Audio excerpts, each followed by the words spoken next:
रिया की जिंदा गवाही। नितिन मेहरा को देखकर सरू के होश उड़ जाते हैं। उसकी आंखों में आंसू और सवाल दोनों एक साथ उमड़ते हैं। तुम मेरी माँ को जानते हो? वो कहाँ है? नितिन चुपचाप अनिका की तरफ देखता है।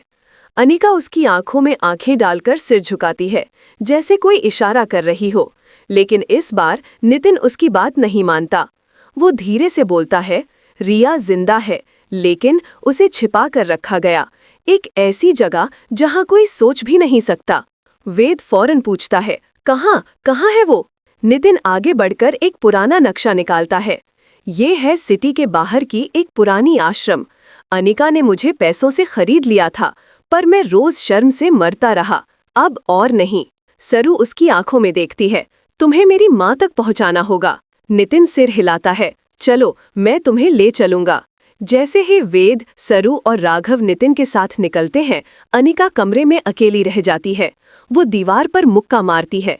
सब मेरे हाथ से निकल रहा है, लेकिन अब वक्त है उसे खत्म करने का।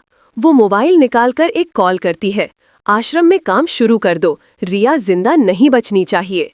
उधर रास्ते भर सरू की सांसें तेज चल रही हैं। बस एक बार देख लूं माँ को, फिर सब ठीक कर दूंगी। लेकिन जब वे आश्रम पहुंचते हैं तो वहां चारों ओर सन्नाटा है। टूटे हुए गेट, उजड़े हुए कमरे और बंद खिड़कियां। ऐसा लगता है जैसे यहाँ कोई नहीं रहता। नितिन परेशान होकर इधर उधर देखता है।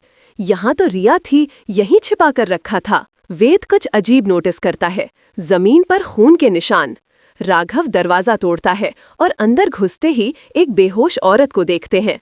बिखरे बाल, फटी साड़ी, पर चेहरा वही, रिया। सरू चीख पड़ती है, माँ! रिया की आंखें धीरे धीरे खुलती हैं। वो सरू को देखती है और कहती है, तुम मेरी बेटी है ना? लेकिन तभी पीछे एक गोली चलती है। धाएं!